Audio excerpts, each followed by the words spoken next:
Your brain is plugged into something greater than you, and you can source information. Some people call it manifesting. You can manifest your reality. And you know what is the most powerful thought for creating your reality?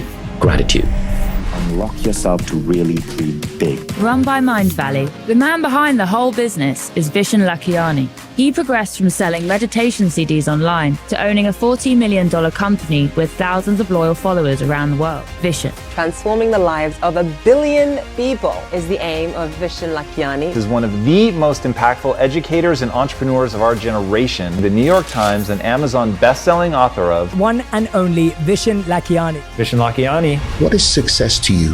Things that I value in my life that have to come together in equal parts to warrant being successful. And if any of these 4 things are missing, you are not successful. It's the first one, and the most important is I experienced racism, I experienced abuse when one of the top people in the company told me, I am going to rip your effing foreign face off. I didn't get angry. I actually broke down. So I was a grown man crying.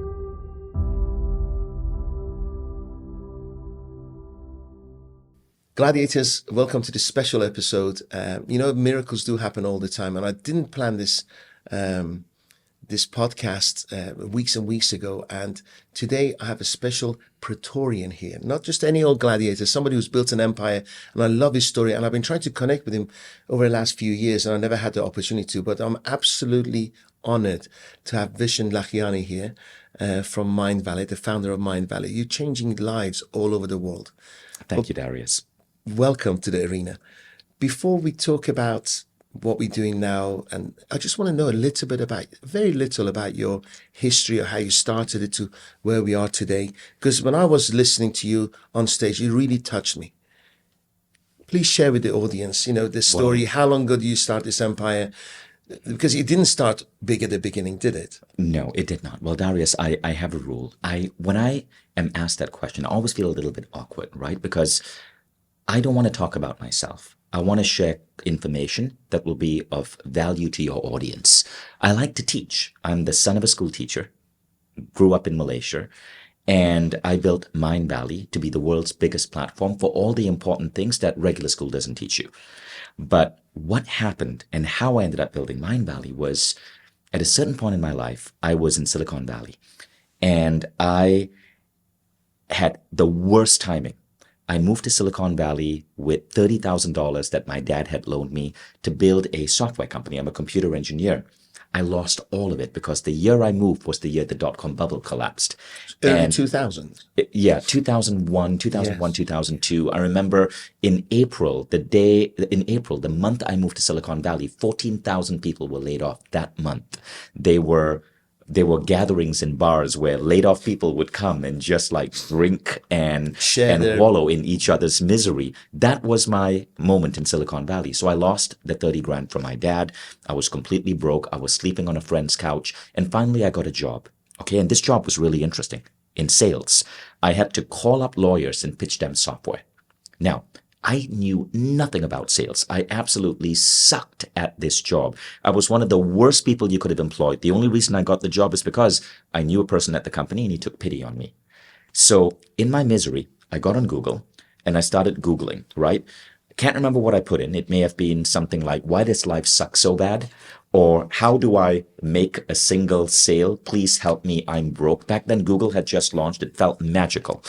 And I discovered this class happening in LA, and the class is called Silva Ultramind. Oh yes, I want to talk about Silva. Exactly. Wow. So it's happening in LA, and the lady teaching the class, this was this crappy little website. The lady teaching the class was a pharmaceutical sales rep, and she said, I teach the Silva Method, so it's based on this really powerful book called Silva Mind Control, and she says, and this class is amazing for salespeople. Since I started teaching it, my sales has gone through the roof. So I decided to take the little money I have, book a flight to LA, stay in a crummy hotel, and take the class. I show up and I'm the only person there. And so this teacher teaches me one-on-one for 1 day. And what you learn is basically this. So this is where it gets interesting and kind of eerie. You learn to go into altered states of mind, alpha, theta, delta. And you learn that when you're in these altered states of mind, your brain is not just your brain. Your brain is plugged into something greater than you. and you can source information. Okay, so that's one thing. Now the class Silva goes deeper. Silva allows you, teaches you how to work with your energy body so you can accelerate healing, improve your longevity. And once you can source information and then apply your body's natural energy to heal and rejuvenate your body, a third skill develops. And that third skill is generating synchronicity. Some people call it manifesting. So we can talk about that as well, right? So I finished the class in one day. I fly back to San Francisco and I start my job, and it's Monday. And now, back then, we used the yellow pages.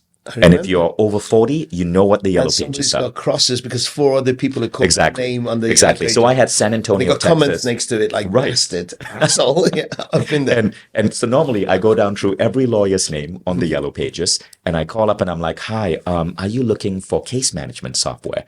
And you know, when you have to call up American lawyers in Texas, it is the worst possible thing because firstly, they are very busy. They hate it when you interrupt them. And lawyers are very good linguists, and they know how to insult you and yell at you in the most beautiful profanity. So I was told to F off in the most poetic ways up to 13 times a day.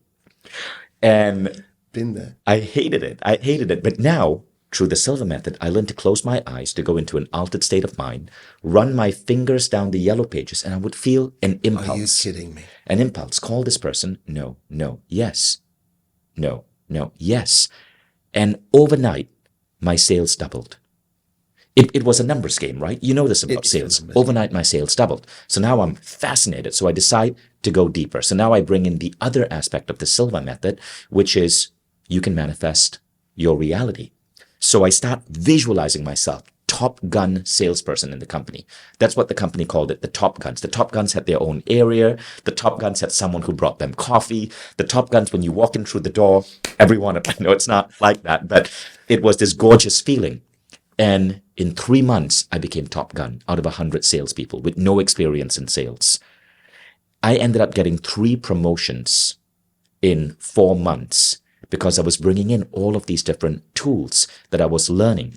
And so personal growth saved my life. Now, I stayed with that company for 18 months, and then I had another intuition.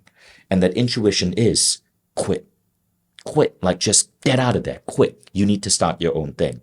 So I'm trying to figure out, what can I start? And I remember Nelson Mandela's quote, if you want to change the world, change education. So I thought, wow, these abilities to really tap into my mind, this did so much for me. But where the heck was this in school? It wasn't in the schooling system. So why didn't I start a little website to get this out? So I started a crummy little website from my apartment in New York, and that website grew and grew and grew, and eventually it became Mindvalley. And today we're the biggest platform for personal growth education in the world. That's incredible. You have, congratulations. First of all, here's the first lesson, is that you didn't quit. You hated it. You were rejected every day still, because the rejection are far higher than the yeses, no matter how good you are or how much you manifest. Well, I wish I could say this because I was resilient, because I had grit. No, I was just broke. If I quit, I couldn't afford pay the rent or eat. I couldn't pay the rent. I couldn't eat. Yeah. So your driving force changes throughout your goals and as you achieve them. But here's the thing: you stuck it out for 18 months. Yeah. And then you decide to change for the right reason, not because of going. And it was a horrible job. Yes. I'm proud of the culture I built in Mindvalley, but the reason I focus so much on company culture, on a beautiful office, is because of the way I was treated in that job. Mm-hmm. I was an ethnic minority. I experienced racism. I experienced abuse. I experienced all of that crap in that job working in the US back then. So similar, you have no idea. Because although I'm a Muslim, not really practicing, but I didn't drink alcohol, and it was like very much a pub culture where I was. And after 5:30, they're all in the pub. So I would get abuse of my manager. Like, where the hell are you? Which pub are you in? I was door knocking. Right. And I was just getting abuse even when I was working hard. And even a Friday evening, 7:30, 8 o'clock when I lived in Manchester, I was door knocking in London. I get home at 3 a.m. Yeah. But just hard work was within us. I think as a minority, even women, people of color, when you're a minority, you just have to work harder. Yeah. Man, I mean, the crap I had to go through, and I'm sharing this because all of us have to go through this. But people are listening, and it resonates with them. It makes you better. Yes. In my case, I remember one day when one of the top people in the company told me, I am going to rip your effing foreign face off. And you know why that happened? This person didn't like me. I was doing well, didn't like me. So this person went to my entire team and said, hey, I'll double your salary if you quit working for Vishen right now. Back then, top salespeople had like assistants. Double their salary just to take away my entire team. So all of a sudden, I lost my team. And I don't blame them. Were you? So I asked you're very them, why calm did you do now, that? Vishen. Were you confrontational there? Did you get angry? You thought, right, see you outside? Because When that happened, when I lost my entire team, and then when I told him, why are you doing this? And he goes, you talk to me again, I'm going to rip your effing foreign face off. I didn't get angry. I actually broke down. I went to my boss and I said, how are you tolerating this? This is blatant racism. Like, how are you creating a culture where people are sabotaging other people? Insulting And my colleagues. boss said, I know it's racism, but I can't fire him. He's one of our top performers. I've had that. I broke down and I cried. I cried in front of my boss. I was a grown man crying and I didn't realize how much racism can affect you. Yes. Until that particular day. Yes. I felt so horrendous. And that's when I knew I needed to quit. But I needed to work 2 more months to make some money. So I had money to quit. But again, every time the universe comes and bashes you like that, there's a lesson. Because of that experience with racism, because of that horrible culture, when I started my company and I finally had money to build a team and now we employ 400 people, I created a beautiful office for my employees. The office made Inc. magazine top 10 most beautiful offices in the world. The office was in Malaysia. And I had a relentless focus on diversity. So at one point, we had 200 people in the office, but they came from, get this, 60 different nationalities. We had 60 different passport holders in the office. It was this incredible experience of diversity. But I did that because of that one jackass who threatened to rip my frickin' foreign face off. And today, I'm so thankful for that jackass. Well, I have a bit of a story, but thank you, jackass. So I worked for his company as a sales director, and they were from Oklahoma. And I didn't have an employment contract. I had the Bible. So every time I say, they just said, we Catholics, and we put on the hand on the Bible, and it's better than any contract. And then I brought in, I think, $15 million worth of sales, and my commission was $1.5 million. They fired me. Why? And the day they fired me, they said it's cheaper for you to sue us in court than pay you $1.5 million. I won $15,000 in court because the judge couldn't understand how a salesman can earn $1.5 million in 18 months. Can you believe it? You only won $15,000. And the guy was laughing, wrote me a check. Now, here's the thing. I was so hurt because I gave that company my life for 18 months. I gave them my everything. But here's the thing. I found that later on. I found some of my squash colleagues, I used to play quite high-level squash. I got them jobs in the company. And they will phone me up and say, you do realize we can't speak to you anymore. I got them the job in that company because our loyalty is with the company. Wow. And they're all, I was the only foreign guy. So later on, and as I built my business again somewhere else and I'm doing quite well, I started searching for this guy. And I found out that he used to call me the terrorist behind my back in the organization. Because you're of Iranian descent. Because I'm Iranian descent. And we were having meetings, Bible, put hand on the, but he was calling me terrorist behind my back. Listen to this. I wanted to connect with him and say, do you remember how you treated me? Now I'm worth more than you. Yeah. His son shot him in a restaurant, in the public car park of this restaurant. His son shot him dead. Now, I'm not saying he was worthy, but isn't how the universe works out? Yeah. You get into politics, and then he had a screwed up son who actually found him in a restaurant, ran after him in a public car park, and shot him dead. Oh, that's horrible. It's horrible, isn't it? But then I wonder if he was a nice human being, would have ever happened to him, if that makes sense. And this leads to a really interesting conversation, right, Darius? I've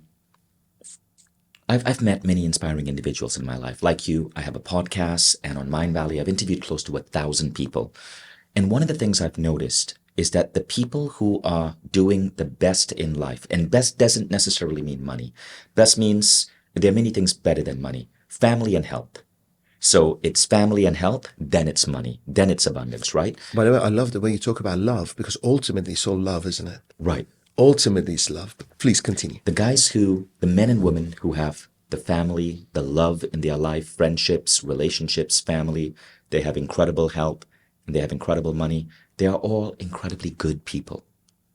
And I believe that there is some energy, like the Hindus call it karma, that moves around. And I can't explain it. I don't fully understand it. But the guys who are doing miserable things, it comes back. It does come in back. a way. And that's why if you're an entrepreneur, like one of my biggest advice to people is don't be miserable. Like treat your employees well, invest in your employees, treat your customers well, and do good in the world. Recently, for example, I met two gentlemen, two separate occasions. All of this happened in the last 2 months. Both of these gentlemen are extremely wealthy individuals. They have all the money they desire. But I asked both of them, what is one of your tips for wealth? And both gave me the same tip, and now I'm going to act on it. Do you want to know what that tip was? That was one of my questions. I said, you met Elon Musk. It is take 10% of your money every month and give it away. And you don't need to speak about it. You don't have to have a public philanthropy or whatever. Just give it away. Give it away to orphanages, give it away to underprivileged kids, give it away to environmental causes, whatever you believe in, whatever floats your boat. Don't even have to talk about it. And both gentlemen said this. When they started this practice, I asked them, what did you gain from it? And both said, my income and my money started growing and growing and growing and growing and growing. So it works both ways. You can be a crummy person. That guy who was racist to me in the office, he's behind bars right now. I stayed in touch with him. I forgave him because I believe forgiveness is a superpower. He is literally behind bars. He wrote to me from prison saying, hey, man, I'm proud of you. From prison.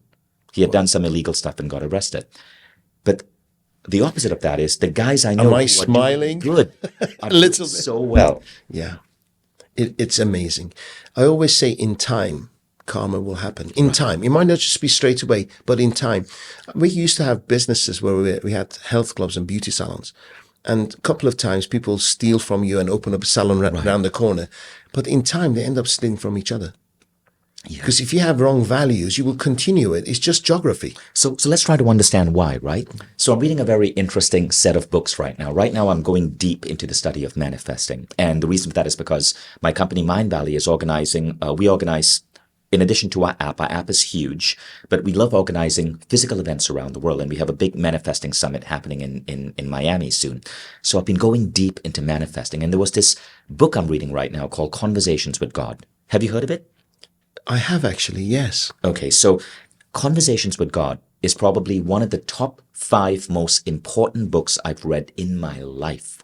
It is a channel work. A guy was homeless in Oregon, and he had this habit. His name is Neil Donald Walsh, and since then I've gotten to know Neil. Wow. But Neil had this habit where every time lousy situations happened to him, he would write an angry letter on a pad. And may I borrow your pad to demonstrate? Absolutely. Okay, just the pad and the pen. So he would take a pad like this.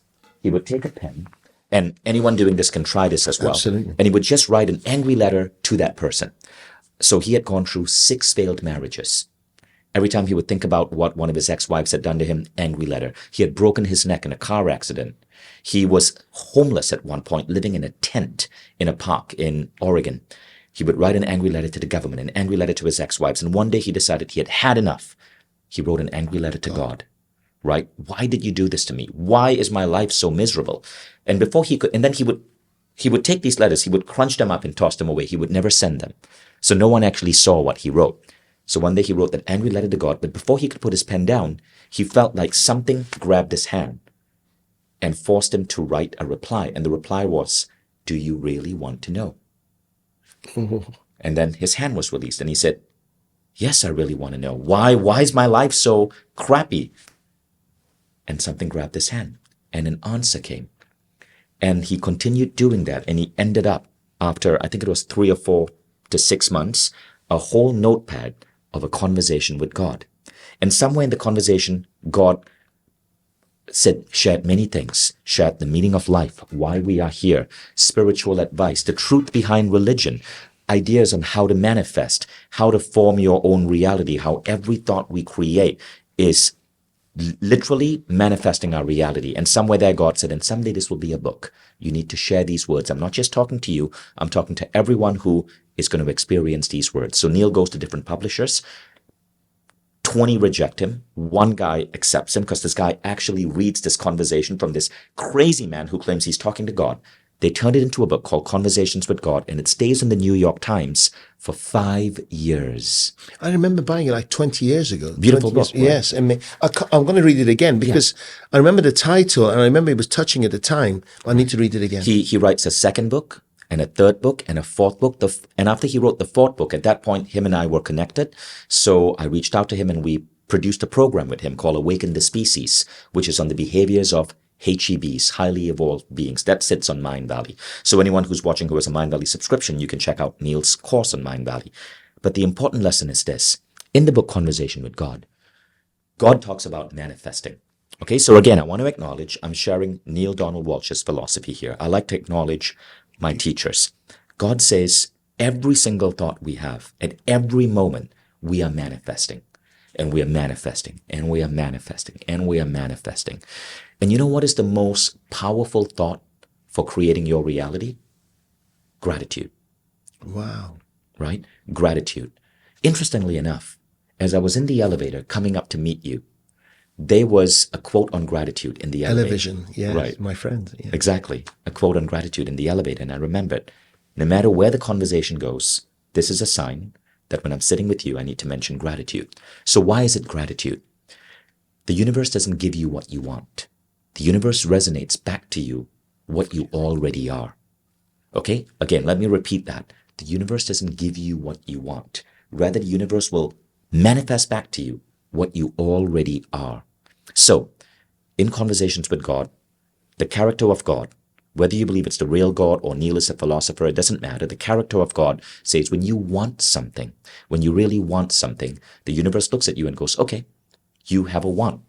We will accelerate that want. So you just want it more. So want creates more wanting. But when you go, thank you for the abundance in my life. Even if you have $750, thank you for the love in my life. Even though one person on the street hugged you, thank you for opportunity to learn and grow. Even if you're homeless in the street and you picked up a discarded book, the universe gives you more of that. Gratitude is that thing that brings more energy back. Now, the people who are going through rotten times in their life, and in Conversations with God, it says, I've sent you nothing but angels. Even the people who have done crappy things to you were manifested in your life, often through a soul agreement, to put some crap on you because without darkness, you cannot truly understand light. Yes. Without understanding what racism is like, you cannot create acts to counter racism. Without understanding what being broke is like when I had to sleep on a friend's couch because I couldn't afford rent, I cannot appreciate the abundance I have right now where I get to sleep on my own bed. Without darkness, there cannot be light. So, contrast is an important aspect of this reality. Now, the people who are mean to you, they've forgotten that they're living in a world of abundance. And so they forget, the racists forget that you and I are really one, that ultimately we are all part of the same essence, God, experiencing itself. And if we're all part of God experiencing itself, then you and I are particles of the same supreme being. The people who are stingy with money, the people who stole your money, they forget that abundance is like turning on a tap. And as soon as you go, I'm going to take someone else's money, what are you telling the universe? I'm desperate for money. And the universe goes, great, you're desperate for money. I'm going to create more desperation in your life. I'm going to create the situations. I'm going to create the circumstances. It doesn't necessarily have to be monetary. It could be in other areas in your life. Right. That's going to give you more of that desperation. So true. But the two men I told you I met in the last 60 days who said, I'm going to give away 10% of my wealth. What are you telling the universe? I have abundance. I'm a good person. I don't need to brag about who I give this money to. I'm giving away the money not for fame, not for recognition. I'm just giving it away because there are other people who need it. I recognize that them and me are me. If I help someone else, I'm helping myself because we are all one. And because money flows to me so easily, I'm giving it. And the more money comes, the more it flows. And the universe reflects that back to you. So again, remember, the universe doesn't give you what you want. The universe doesn't give a damn. The universe will simply reflect back to you what you already are. If you're generous with abundance, the universe is generous back with abundance to you. If you are a crappy person, the universe will create crappy situations to make you an even crappier person. It is an upward spiral or it's a downward spiral. Wow. Thank you for that. Self-worth is kind of close to that. I believe the universe, you put it in such a better way than I do. The universe gives you what you think you're worth, especially in business. Right. Now, when you started Mindvalley, there's somewhere along the way you had to charge. Okay. Where did that self-worth go? This is worth this amount to the marketplace. Right. Did you try different price points and then suddenly you hit the right one? Because I believe your subscription model is very affordable. Yeah. So when I started in this industry, I remember the first author I worked with was the legendary Bob Proctor. Huge, amazing man, great mentor of mine, supremely kind. Bob Proctor put me on stage for the first time. And let me tell you a story. Please. I had no experience on stage. I didn't have the confidence. I didn't think I had anything worth sharing. Bob Proctor was coming to my country, Malaysia. I was basically just someone he hired to help him with his website. That's it. I had a small agency. He hired me. And then he said, Vishen, you've never spoken on stage. Get on stage and introduce me. Wow. I got on stage. I was so nervous. Shaky. I made a bad joke, but it was my first experience on stage. And so what Bob Proctor did was really interesting. May I ask you before, did he recognize something in you? Maybe. Or was he just Bob very Proctor kind was to a very intuitive man. Right. Did he feel, or did he say that you're going to have a great future? Did he feel something? Great people will never, ever, ever miss an opportunity to elevate someone else. Gosh, this almost makes me emotional when I'm talking about it. And Bob Proctor was like that. You see, he could have gotten on stage with anyone would have introduced him with a professional host. Going for the safe route. Exactly, the safe route. But he saw this nervous kid who had never spoken on stage before, and he thought, well, if I just give this kid a bit of a push and put him on stage and give him that first experience, maybe it'll change his life. And so he went for it, and I so screwed up. I made a bad joke. No one laughed. Nobody laughed. So nervous. I was dressed like crap, but it was my first experience on stage, and it gave me the confidence. But Bob Proctor did that. Great people do that. At that point, George Michael said, if I turned a different corner, we would never have met. Right? So that may have been that corner point, right? When you just turned left and Mindvalley came to fruition. Exactly. Right? So through somebody else's kindness and generosity. And so we were going back to your question on pricing. So we launched a program at Bob Proctor. It was a $2,000 program, right? And back then, personal growth programs were very, very, very expensive. And his program was worth it because it was on making money. It was on money mindset, totally worth $2,000. As the company started growing, we brought prices of programs down to $500. So for example, I told you how the Silva Method changed my life. I did a deal and we produce all the official Silva Method programs. Anything else you see that's not my Mindvalley is actually pirated. All the official programs are now on Mindvalley, right? And those programs were going for $400. 10 years later, as we grew as a company, now can you guess what the average price of a program is? $1. How did we do that? We adopted the Netflix model. So for $500 a year, you get, I think there are over 100 programs now on Mindvalley. Everything is unlocked for you.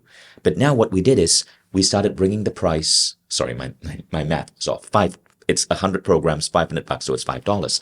But we keep bringing the price lower. As more and more people come in, as our app gets bigger, thanks to Steve Jobs' invention of the iPhone, thanks to Amazon AWS services where you can stream content affordably, we can bring the price down and we spread those savings to consumers. So now we've brought the price even lower. We went from 500 to 400. Yes. Eventually we'll go to 300.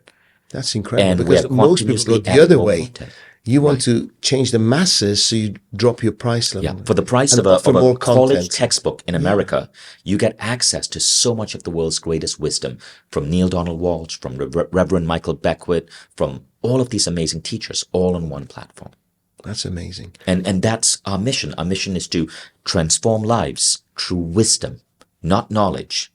Knowledge is an inferior form of education than wisdom. Knowledge is memory. You remember a fact and you forget the fact. Wisdom shifts who you are. Wisdom makes you see the world in a completely different way. And once your mind is expanded, it can never again shrink back to its original size. That's incredible. And that's a lot is through learning, is Yes. exercising your mind, Right. being inquisitive, asking the right questions, and living in gratitude. Exactly. And also what I noticed, I meet a lot of successful people and they're not necessarily happy. So if I can ask you, what is success to you? You met lots of successful people, and from the outside, people who have a little bit of scarcity in life, they look at somebody who's got money, but they're not necessarily happy people. I know a lot of people who actually not enjoy the process. They got to the end and go, well, I'm not happy. Right. I have a thought process about that. I would like to hear your... So I think they are four things, right? Four things that I value in my life that have to come together in almost equal parts to warrant being successful. And if any of these four things are missing, you are not successful. And again, let's keep in mind, success is a BS term that we invented to, Happiness. Yes. Let's call it happiness, would you say? Happiness is success. Happiness, yeah. yes. All right. So no, not happiness. You know why? You can get happy smoking a joint. Happiness is a state that you can peak, you can drop. You can peak, you can drop. You can be in a rave, you can be in a concert, you can be making love happy, you can be miserable the next day. So it's not about chasing happiness. It's about a constant way of being. So the four things. The first one, and the most important, is love. And when I say love, I'm talking about the depth of our connection with other human beings, whether it is a lover, it is family, it is friends. So I'm big on that. So I told you I invite literally 100 friends to come and spend time with me in the summer. I pay for everything, the dinners, the events, and all I want to do is I want to connect my friends to each other. This is how I give, right? So I believe friendship and love is so important. I like bringing people together. This is why, even though I have an app and the app is 99% of our revenue, 1% of our revenue we still spend time on, and that is community and events, because it's bringing people together. Connection, human connection is the most important thing. Do you know if you are lonely, loneliness is worse for you based on a recent study than smoking a pack of cigarettes a day. When we don't have community around us, our health depreciates. So that's the first one. So it's okay to be alone, but it's not okay to feel lonely. It's okay to be alone, but it's not okay to feel lonely. Yes, right? I'm an introvert. I like my alone time. That's too amazing. But I really value this. I value these type of conversations. I value friendship. Notice within half an hour of us meeting, I was already inviting you to come and visit me in Estonia, right? Because I recognized a like-minded soul. Yes. So a lot of people think it's love. No, you do not need to be in a relationship. You do not need to be married, but you need people around you. I actually love my team. I love my staff. I love my driver. I love my moments with them, because you never know that this soon shall pass, right? You're never good or bad, but when somebody comes here, my PA, I said to her, you might think I'm crazy for a couple of months because I like hugging. I like love, right? But it's not I'm not trying to get anything. I just love loving. And now everybody's happy hugging in our office. They're all saying, we love you. I love you. It's a beautiful place to be. Right. And that's beautiful. Yes. That's fantastic. It's great that some you've been people able to associate some negativity to that love, don't they? They think, if you're going to give something to take something back, but you can love unconditionally, and that's what's beautiful, don't you think? Exactly. Yeah. And the people who believe that, they are they have a different level of wisdom. Yes. It's not wisdom. It's basically they are lacking a certain level of wisdom, which is understanding that when you grow in your essence of love, and I shared this on the Anas Prakash show, when you grow with your essence of love, your love starts permeating across made up human boundaries. So you would never think about killing another person just to defend your religion or your culture or your nation. You can't, because that is made up. Right? So true. And so rather you see all human beings, all life as part of a larger entity.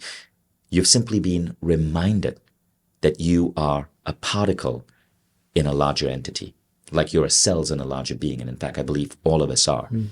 And if you are killing someone else to defend this made up identity that you were born into, and you were programmed it with stories, then you're a cancer cell. But unfortunately, a lot of people inadvertently become cancer cells because they fall prey to governments or leaders that proclaim war. So, back to love. That is the number one thing, having people around you.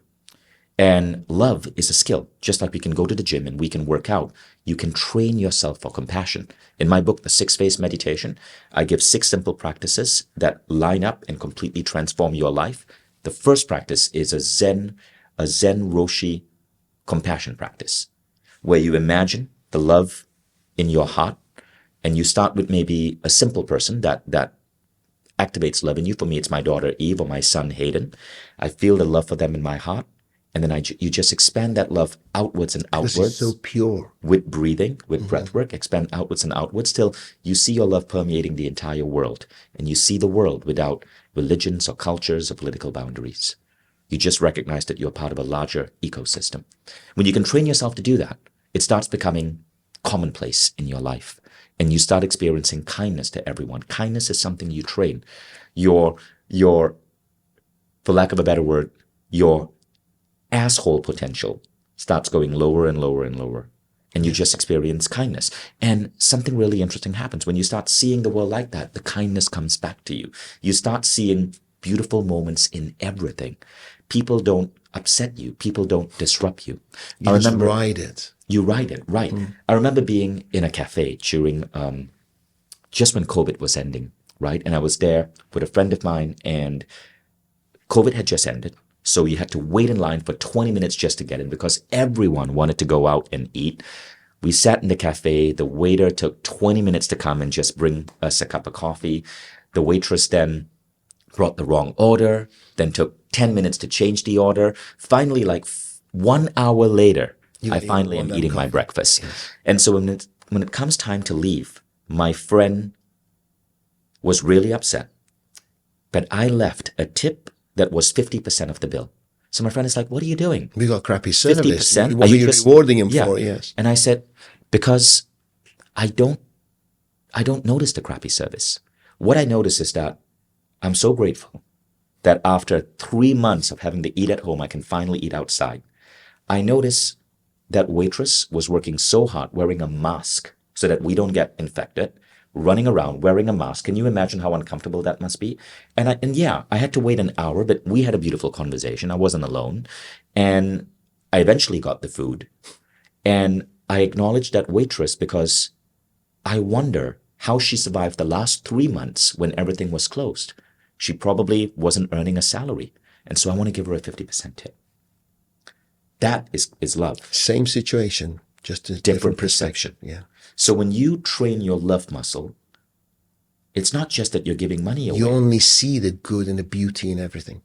You become unfuckwithable. So unfuckwithable is one of the ultimate states of being human. It means that negativity cannot touch you. And also you're not giving love. No one can break your frame. Correct. And you're not giving love you're not buying love. You're just giving, and it's constant. And when you give love, your perception of the world changes. That's why the Dalai Lama is always smiling, right? People who get this, they are always positive. Negativity can't touch you. My friend Sri Kumar Rao, who's a famous MBA professor, he would play a game. Wherever he goes, if the Uber driver was rude to him or the waiter was rude to him, rather than get upset, he would go, wow, this is really interesting. How can I play a game to make that person smile? He doesn't get upset. He flips it. But the vast majority of people, and again, if you are in this situation, I don't blame you.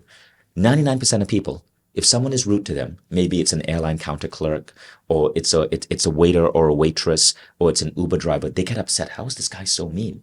No, that's trained behavior. Stop getting upset. Play the game. Wow, this person is probably having a bad day. I don't understand their situation, but I'm a fellow human being. At a deeper level, we're all connected. Let me see if I can cheer them up. Now, what do you think that does? Does that take effort from you? No. And you're dancing with that energy. You've protected your frame. Yeah. You've become unfuckwithable.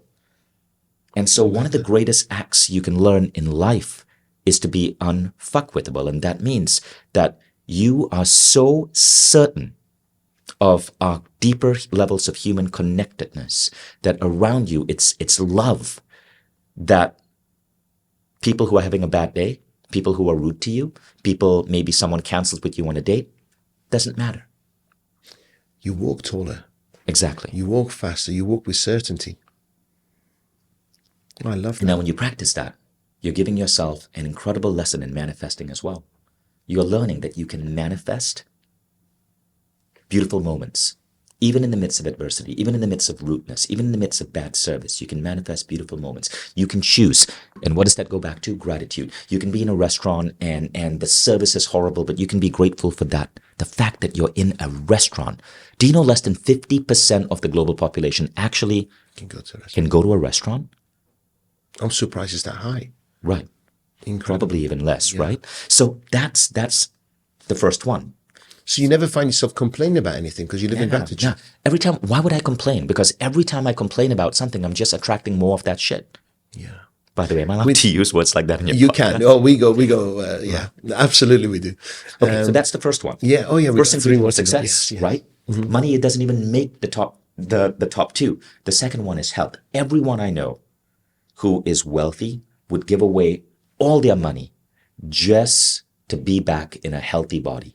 Right. If their body is ailing them, right? Health is so important. People take it for granted when they're young, right, and they start appreciating it as they get older. Right. But you know something interesting? In conversations with God, Neil asks God, how long is the human body meant to last? And God said, forever. I built you to last forever. You are my greatest creation. Why would I put a timer on you? And so he asks as well, why then do people die? And he goes, look at how you live life. You literally take a poison, alcohol, and you put that in your body willingly. You smoke. You do stupid things. You give up. And so I've started to believe that. I also believe in reincarnation, so I'm not afraid of death, but I want to live a good 100 years. And I am 48 right now. And what I do is every night before going to bed, I practice gratitude for my health. I state certain affirmations, certain statements. For example, I ask myself in the morning as I'm meditating, why does my body heal and rejuvenate itself every time I sleep? Why do I have the fit muscular body of an athlete? Why does my hair, my skin get healthier and healthier every day? Wow. Right? This concept is called Lofty Questions. It's by a spiritual teacher of mine, Christy Marie Sheldon. It's different from an affirmation.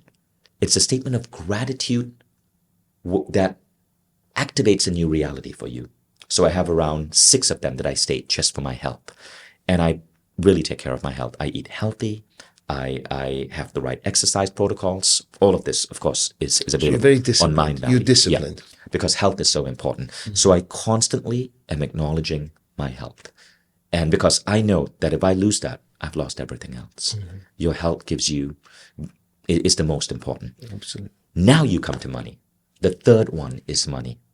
And then the fourth one is interesting. So we won't talk about money because it's obvious, right? Abundance, we've spoken about the concept of giving away a portion of your money, doing good work. But once you understand the energy of money, you can never be broke.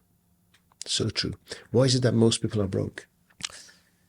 Why is it that people come to our courses, your courses, and most people don't do anything? Well, I'd say there are two reasons. And the problem is I actually care. So it breaks my heart. It disappoints me, upsets me. Right. And I'm constantly trying to make sure that somebody who spends some time, let alone money, to come to our courses, they actually implement something. Right.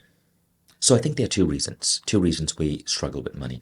The first thing you got to understand is that our world is abundant. It's crazy abundant. And it's getting more and more abundant every day for everyone. Correct. Let me ask you a question.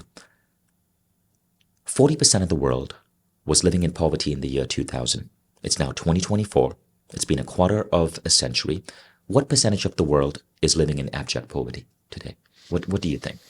And if you're watching this podcast, I want you to try to guess as well.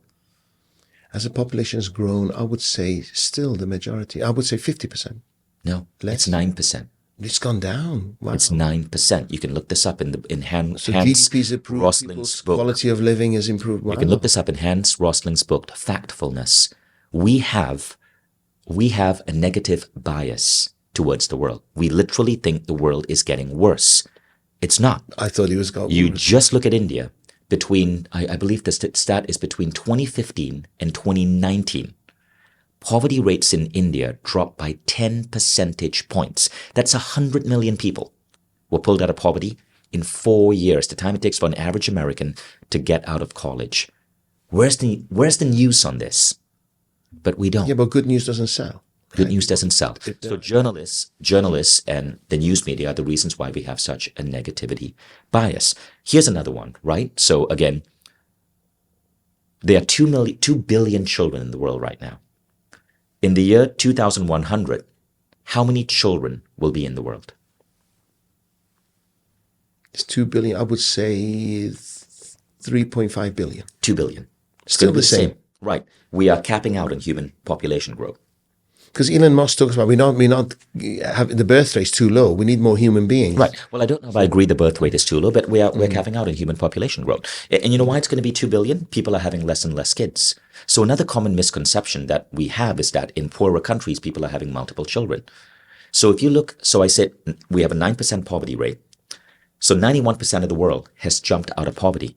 That 91%, if you take everyone together, India, China, many countries in Africa, what do you think is the average number of kids people are having? 2.1. It's not 4, it's not 5, but that's what people think. Again, perception that so people have. There is a perception in the West. Americans and Western Europeans especially think the world outside their borders is a miserable place. It's not. Today, the average Indian, mark my words, this is insane. The average Indian today, if you look at Hans Rosling's charts in his book Factfulness, lives the same quality of life as the average Swede in 1970. That's incredible. So when I say we live in an abundant world, we live in a frickin' abundant world. And everyone is rising up. We have to acknowledge that. Poverty is literally a frame of mind. I help give money to, there's a famous Dubai speaker, Maria Consejo, who pulls kids out of the slums in Bangladesh. And I've seen these kids. She was incredible, the air hostess. Yes. And she's broken 10 Guinness records to raise money. Yeah, she's pulled 622 kids out of the slums. And I've met some of these kids. I'm a dear friend of Maria. I love the kids. I know their names. I hang out with them. And I've seen some of them go from being in a slum to starting a business. And earning like thousands of dollars a month. It's possible for everyone, right? But it's a frame of mind and you have to adjust it. So the first step is this: acknowledge that you live in a world of abundance. Even if you have a roof over your head, acknowledge that. Gratitude, as I said, is the number one act of manifesting. Now, why are you broke right now? There are 2 reasons. One reason is your story of money. Our beliefs create our reality. So with every thought you are having in the world, you are manifesting reality. You're just putting out commands that influence your reality directly. And every time you have a thought that money is hot, that money is slow, that business is struggling, you're manifesting that. Okay, now, how do you put a halt to that thought? Well, the first thing is understand that some of the stories you have about money may be beliefs that you took on. It may be, maybe your father told you rich people, don't trust them. They do bad things. And maybe your father had a reason for believing that. Maybe he had a horrible boss, right? Maybe you live in a country where there's a huge disparity between the rich and the poor, and the rich are not paying their taxes and they live in walled communities. I don't blame you, right? But whatever judgment you have against wealthy people will slow down the trickle of money. And so you want to be aware of those beliefs. One of the most healthy practices people can do is to reflect on their beliefs and help shed beliefs that no longer serve them. So one reason you may be struggling is you may have subconscious beliefs. So think of an iceberg, right? 70% of an iceberg is under the water. 70% of your beliefs are under the water. They were meanings that you took on as a child. Your child brain is a meaning-making machine. They're meanings you took on as a child. The beliefs that you are aware of are the tip of the iceberg. Those you can easily adjust, but that 70%, you forget about that. So I was working with our mutual friend Marissa Peer, the hypnotherapist. So back then I had a festival company and we were not making money. And I remember Marissa Peer did a hypnotherapy session on me. And in that hypnotherapy session, I went back in time and a memory came up. So get this, I was 9 years old. It was my birthday. I was on the back seat of my parents' car And I was half asleep. So my parents thought I was asleep and they were having a conversation But you about were money. listening. My dad worked in a department store. He was a manager in a department store. My mom was a school teacher. We lived in Malaysia. We were not super rich. And that discussion was something along the lines of money being hard to come by. And I remember listening. And so it was my birthday and they were taking me to the mall to buy a birthday gift. And at the mall, all I did was I picked up a book. And my mom is like, Vishen, it's your birthday. You can pick something You're more. And I'm 9 like, years "No." old. I just want a book. And then I played field hockey in school. I picked up a hockey stick. It was like both two very cheap gifts. And my mom is like, you sure that's all you want? And I go, yeah. But I said, yeah, because listening to my parents as a 9-year-old, I picked up the story, money is hard. And I don't want to, and I picked up another story. I don't want to make my parents suffer more, so I'm not going to ask for much. So for the longest time, I stopped asking. I stopped asking the universe. I stopped asking people Because who you employed thought me. wealth was limited. Money is hard to come by.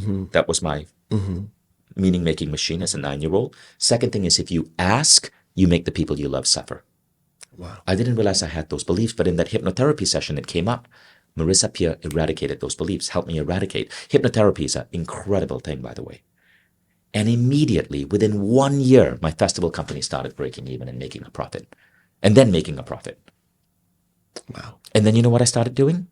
I took 100% of that profit and I gave it away. I started giving it away.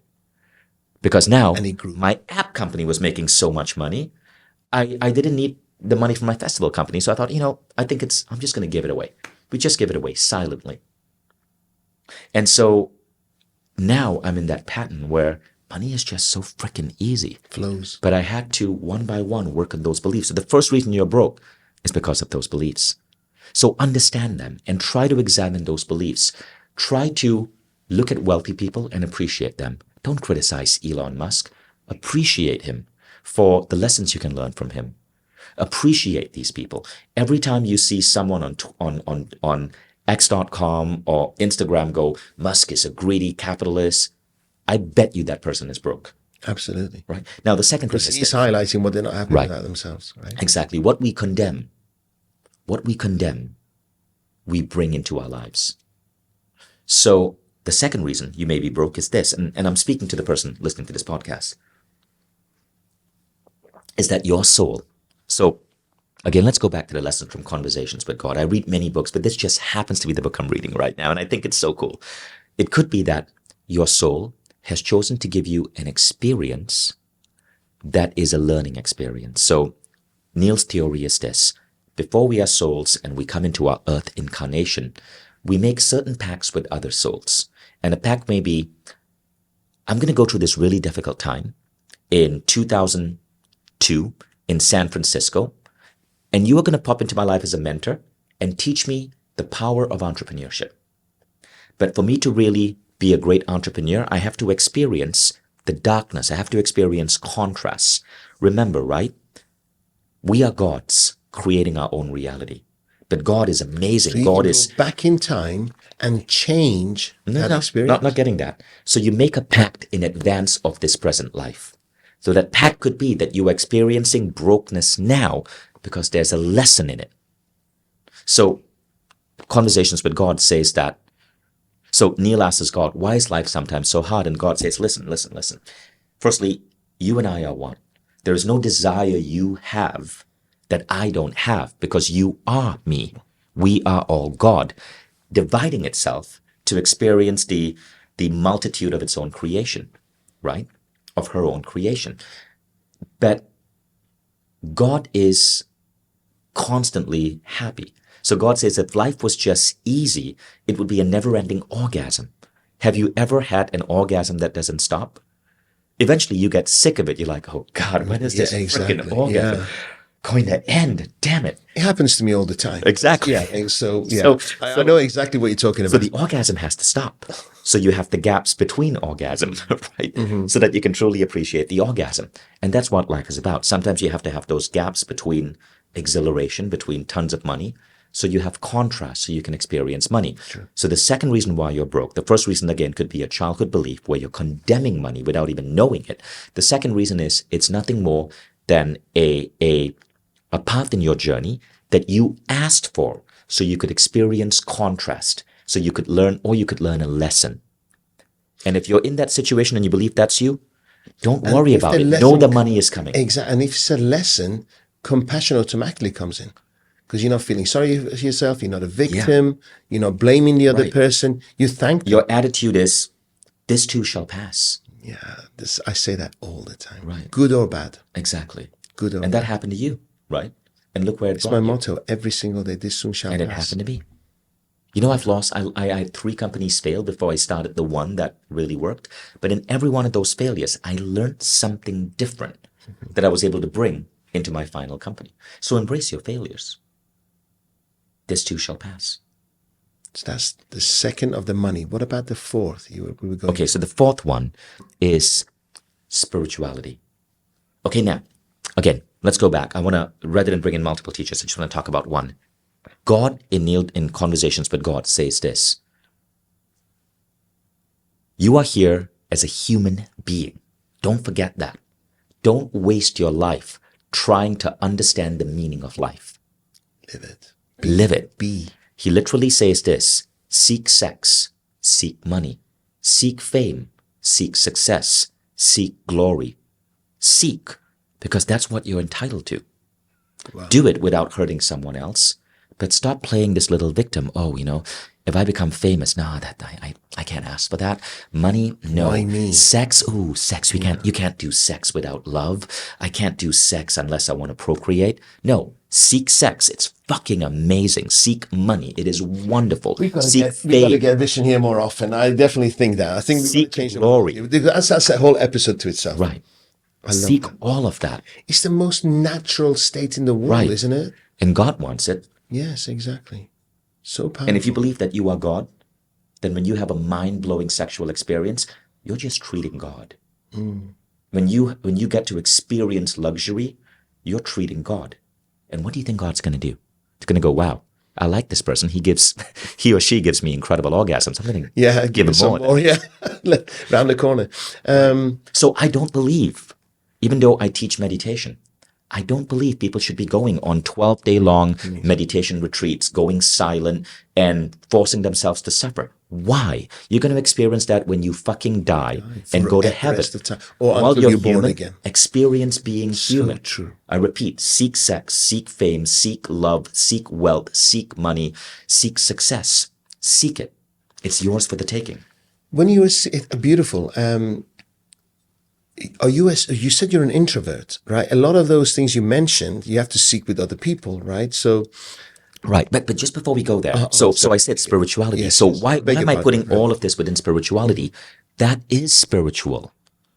What do you think is spiritual? We have this idea that spirituality is sitting in an ashram and meditating. No, get off your damn meditation cushion and experience life. We are in the greatest creation in potential the universe, Earth. True spirituality is not about going within. It's not. It's about understanding who you are and then embracing this game of being human. That vibration is so powerful. And it's in sync, right? Many it's in sync with the universe. In different ways. Neil Donald Walsh says, seek all of that, but as you seek it, remember that every single person, every single animal, plant, human being is you. He literally prescribes this exercise. He says, as you're walking the streets, every time you see something that annoys you, tell yourself, there I am. There I go again. You see a homeless person who smells like crap and is begging for money. You look at that homeless person and you go, there I go again. And when you practice this exercise, you start understanding how connected you are. And when you seek sex, when you seek love, when you seek money, when you seek fame, you're not doing it to disadvantage another human being because everyone is you. When you make love, you're making love in the most beautiful, respectful way to your partner because you and your partner are truly one. When you make money, you're giving that money. You're creating jobs for your employees. You're providing services to the world because you're simply serving yourself. When you seek fame, you're seeking that fame so that your message, your wisdom, God's wisdom can spread through you. When you seek success, you're doing it because your success is making the world better and your success is inspiring other people to do the same. That's why you want to seek those things. This is spiritual. Spiritual is not going in an ashram. That's why my second book is called The Buddha and the Badass, because I'm sick of this idea. I'm sick of people thinking, oh, I must simply emulate the Buddha and I must meditate nonstop and suffer. No. You got to be a Buddha, yes. Master your spiritual core. But get out there and be a fucking badass and shake up the world and build things and experience this 3D creation. Amazing. Can we continue? We've been an hour and 20 Yeah, minutes. sure. Normally my podcast lasts an hour, but I want to continue. So powerful, so moving. And if you need the charts, I actually have the data. I have the charts for everything I've said, so I can send it to you. Thank you so much. Now, Estonia. Right. You went from US to Malaysia. You set up your business there. It grew. Is the Malaysia office you were mentioning? We still have an earlier office there. Still going. 180 people. Life changes. So this process, I know that, correct me if I'm wrong, you went through separation, possible divorce? Divorce, right. So that change happened, and you're a public figure. Right. So it's happened with Tony Robbins when he got divorced, right? So people are saying, well, if he's so great, if he's so, why divorce happens? Why couldn't they keep that relationship going? At the same time, because you're a public figure, do you wish you never were public with it, or it's okay to be public with it? Because of course you should be public with it, because the world has a bullshit idea of relationships, and it's causing so much hurt and so much pain. How many relationships do you think the average American has in their lifetime? As in other partners? Yeah. I'm talking about deep, meaningful relationships. 4. You're close. It's 3, right? Okay. So again, this is just law of averages. You're going to have 3 relationships in your lifetime on average. Some people have more, some people have left, right? Now, if we believe that we are souls having a human experience, and we believe in the idea of soul packs, that before we are incarnated, when we are particles of God, before we come into our human being, we plan with other souls who's going to come into our lives. The movie What Dreams May Come explores this idea really well. Then what this means is that even the average person in the Western world is making pacts with 3 unique souls to enter their lives at different times. Now, each of these unique souls are coming into our life at different times. That means at least 2 of them you're going to break up with at some point. That breakup isn't bad. That breakup is simply a transition. We have to stop this bullshit idea of the vow. One of my spiritual teachers, Christy Marie Sheldon, said one of the greatest lies in the world today is the promise of everlasting love. Thinking for the rest of the ring. Time, yes. It isn't a ring. It's like a handcuff. Now, I'm going to get in trouble for this, so let me go clear. Marriage originated, according to Catherine Woodward Thomas, who wrote the book Calling in the One, and who wrote the book Conscious Uncoupling, marriage originated in Venice for property agreements. No one married for love. I've literally studied this. You can look back at articles and advice columns in American newspapers in the 1920s. Marriage, and there was a question. I don't love my husband. And the advice was, it's not about love. It's about convenience. It's about raising a family. It's about ensuring inheritance.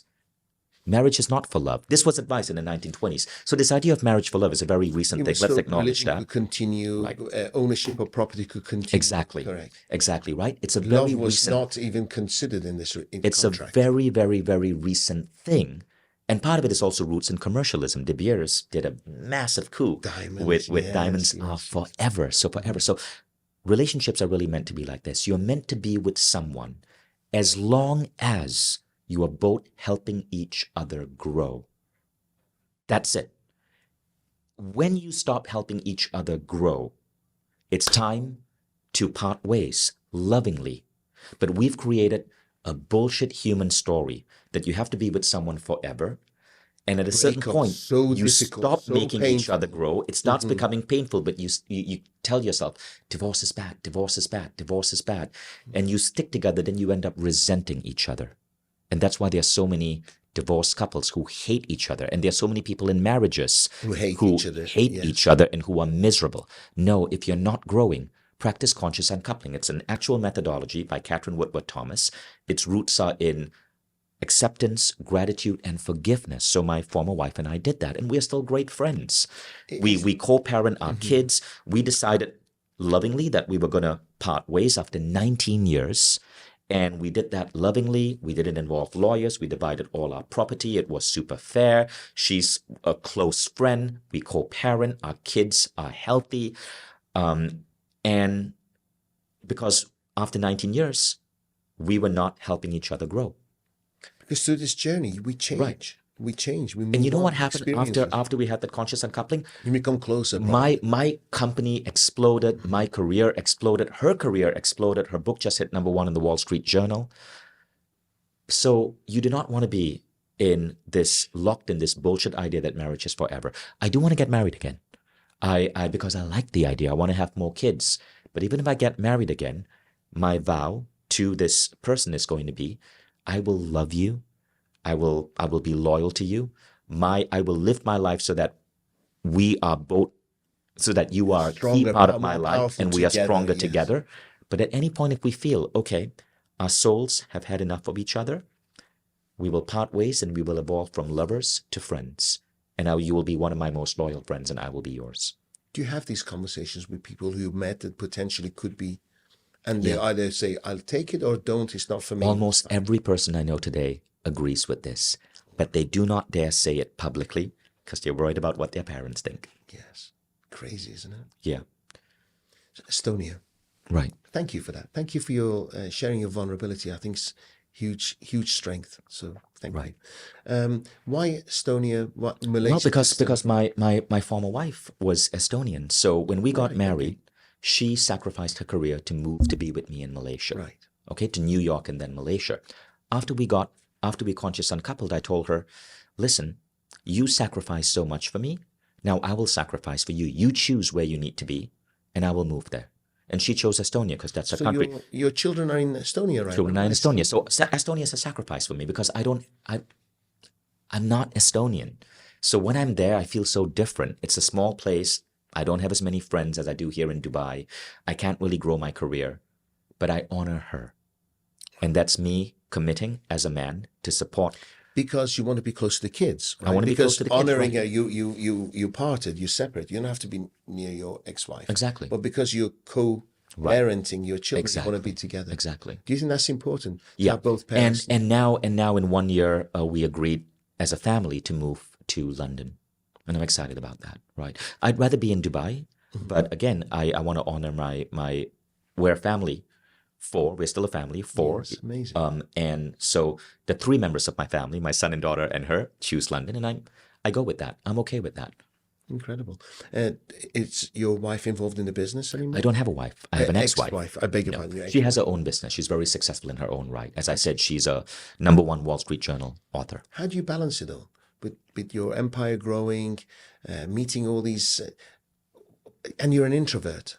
So Right. are you disciplined? Extremely disciplined? Well, Is it firstly, something- introvert is another word of convenience. There are many different lines along the spectrum. That's a whole other conversation. I sometimes like to be by myself. I sometimes like to be with lots of other people. I can adjust based on what I need to be.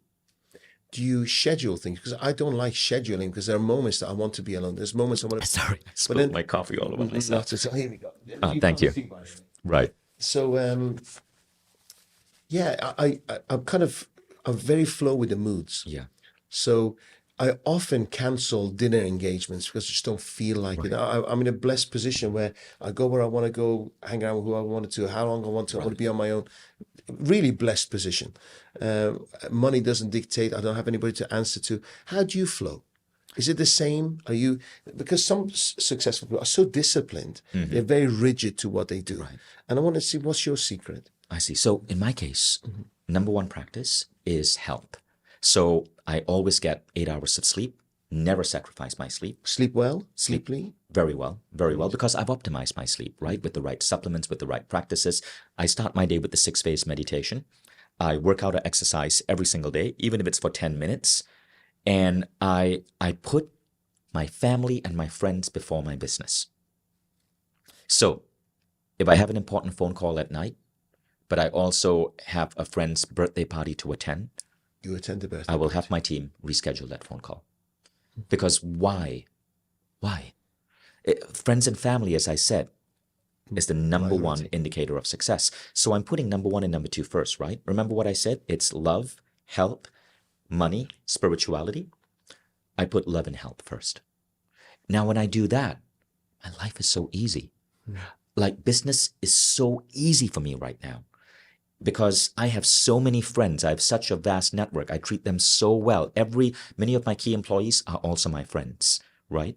And some people listening say that's you can't be friends with your employees because Well, I'm not friends with all my employees, but some of my key employees are also my friends. If I have my apartment in Dubai, but I'm not using it, I give it to my employees to use, right? They have a beautiful luxury apartment. They're happy, but just my key employees. I don't need to be friends with everyone, but many people who are some of my key employees, somehow the friendship emerges, and that's a beautiful thing. So friends and family are always first. Health is number two. And what I mean by health is number two is that if you prioritize your health, your sleep, your meditation, your exercise, your brain is so sharp. Number three, which is making money and business and contribution, becomes so easy. And so I can get done in an hour what many people do in 8 hours. Efficiency. And you're on top of your business. You know your numbers. You got systems in place for scaling. You know everything. And I hire the most amazing people. Like I brag about my team. They're like just the most amazing people. Amazing. Absolutely incredible. It's been an absolute honor. Thank you, and welcome to the arena. I'm sure the gladiators listening to this are so inspired, and I've learned so much. I honor you. Thank you. This is such a fun conversation. I've really enjoyed it, and let's do it again next time you're here. Thank you so much, guys. Please follow Vishen. Please subscribe to the Mindvalley courses. I know my family are, but today I'm personally going to. Right. May I ask just one? I want to attend loads of your events. Okay. Right. Are they outside the subscription thing you have to apply to? Yeah. So the best way is go to mindvalley.com, get a Mindvalley subscription. Depending on what country it is, we give price discounts if you're in a developing country. We want to get a huge diverse group of people in our memberships. Once you're on Mindvalley, you'll hear about our events, or you can go to mindvalley.com/events. How often are they happening? They're accelerating right now. So we have a big event happening in Miami on March 2nd and 3rd, Mindvalley Manifesting Summit. Incredible teachers are going to be in Miami teaching us for 2 to 3 days the art of manifesting. But the event I'm most excited about is we want to create the world's biggest personal growth festival. And we want to collaborate with everyone who's in this industry. And we're looking to see if we can pull this off in the next 10 months. That's going to happen. I have no doubt. Break world records. Yeah. It's been a pleasure. Thank you. The wait has been worth it. Thank you so much. Thank you so much. I honor you. I salute you. Guys, see you the very next time. Thank you.